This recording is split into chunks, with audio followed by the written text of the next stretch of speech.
Money. Oh, if you say either you give me more money, that's a very bad place to bargain. Okay, believe me, it's a very bad place to bargain when you're a fresher because your salary is 99% fixed. So there is no bargaining for a fresher. Maybe some remote incidents may happen, but normally when your placement director comes to you, he is saying this is a qualification, this is the salary, these are the posting. So which posting you may go, that's the salary. It's not going to increase. Your performance will get that maybe after 3 months, 6 months, 1 year reviews. That is different. Everybody wants money, but money is a token.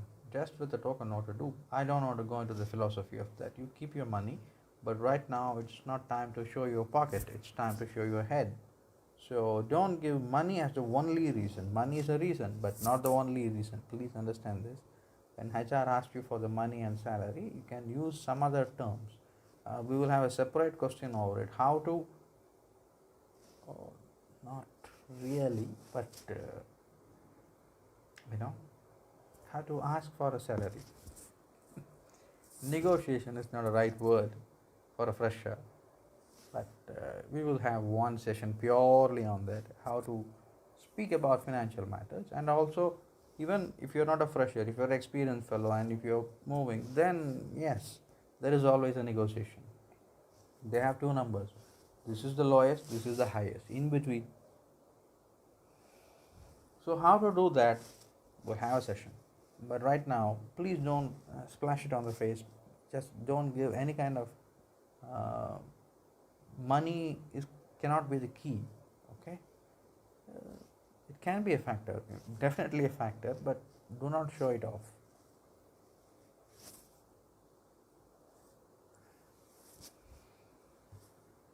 I wish to join a government job, so this is any number of fellows.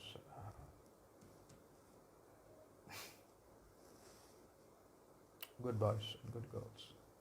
You can join a government job. You can even join international jobs. That's okay. International government jobs, you know, whatever. But do not give that answer to a HR.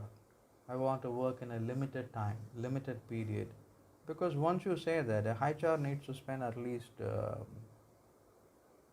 1 year to train you in different aspects, and only then he can get a limited percent of turnover and your work, your salary.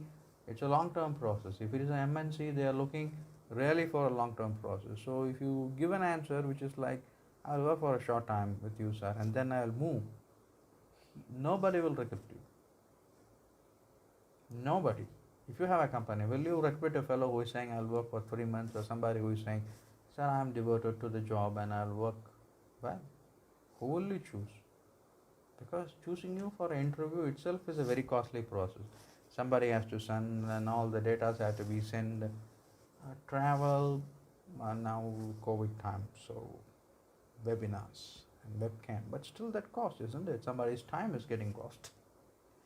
Out of 500 people, if they select 50 people, even 10 minutes with 500 fellows, look at the number of working hours that we need to put into. Right.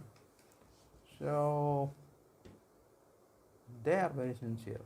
This is actually a clue of how to answer this question. Straight arrow, isn't it? What do they want? What are they really looking for in this question? What does the panel want?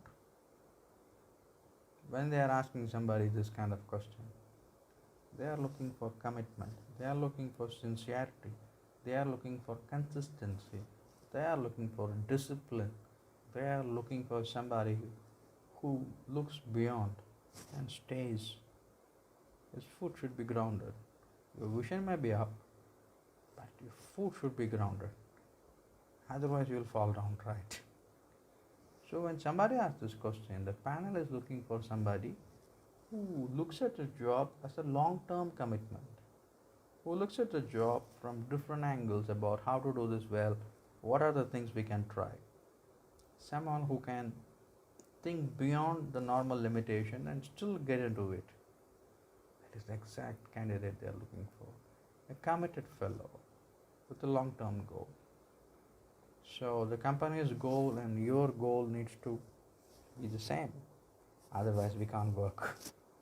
Okay. So this is one thing.